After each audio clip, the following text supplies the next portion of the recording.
ఎప్పుడు ఫైల్స్తో వచ్చి వర్క్ అడిగే బాస్ ఈరోజు బాటిల్తో వచ్చాడేంటని చూస్తున్నావా? అదేం లేదు సార్, ఆలోచిస్తున్నాను. మార్నింగ్ నుంచి ఆలోచిస్తూనే ఉన్నావు కదా, ఇంకేం ఆలోచిస్తున్నావు? పద.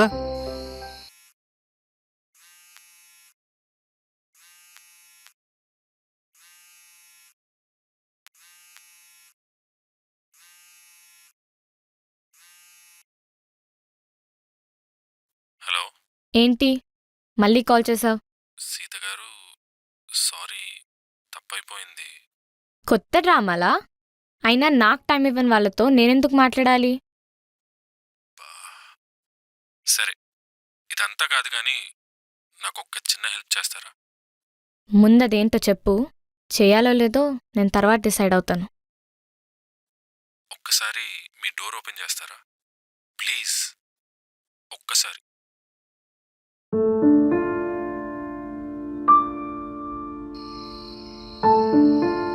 Have it Arvind. Cheers. Cheers.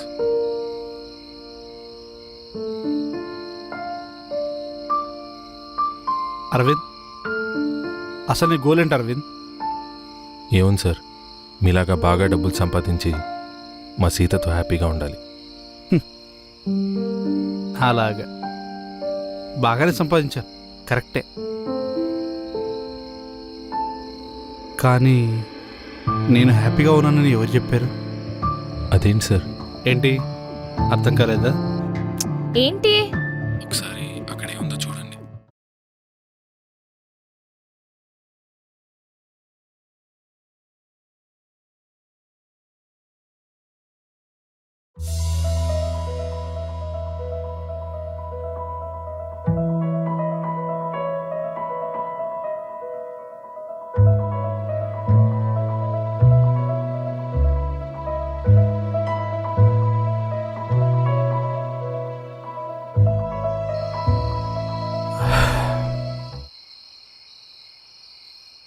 నేను చాలా సంవత్సరాలుగా సరిగా లేను అరవింద్.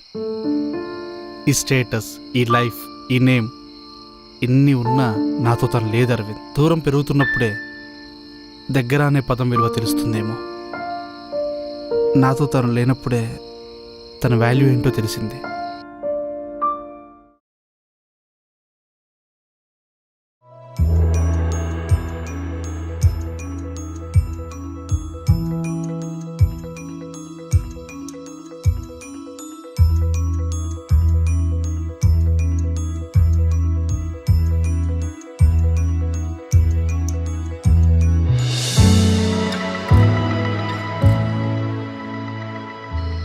మనలో చాలామంది టైంకు వాల్యూ ఇవ్వం. ఇది ఎంత ఇంపార్టెంట్ రోల్ ప్లే చేస్తుందో మనం ఎవ్వరం గుర్తించాం. అందుకే చాలా మిస్ అవుతూ ఉంటాం. అది ఒక రైట్ ఆపర్చునిటీ అయి ఉండొచ్చు, ఒక పర్సన్తో రైట్ రిలేషన్షిప్ అయి ఉండొచ్చు. ఆపర్చునిటీ ఏముంది బాస్, ఇది కాకపోతే ఇంకొకటి, అది కాకపోతే మరొకటి. కానీ రిలేషన్షిప్లో అలా కాదు బాస్. ఒక రైట్ పర్సన్కి రైట్ టైం ఇవ్వకపోతే ఇదిగో ఇలానే ఉంటుంది. పాపం మన కోసం ఎదురు చూస్తూ గుమ్మాన్ని గడియారని ఎన్నిసార్లు చూస్తుంటారో తెలుసా?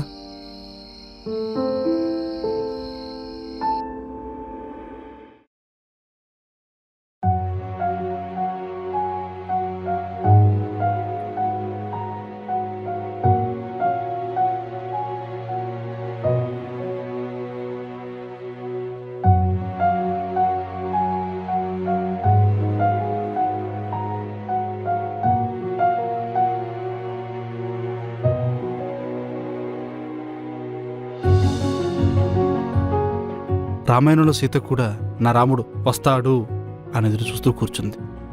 కానీ ఇక్కడ నీ సీత నా వాడు ఎప్పుడొస్తాడో అని ఎదురు చూస్తుంది.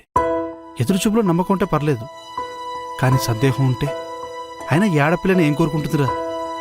ప్రేమించిన వాడి ప్రజెన్స్, దాంట్లో కొంచెం ఆశ ఉండొచ్చేమో, కానీ కల్మషం ఉండదురా.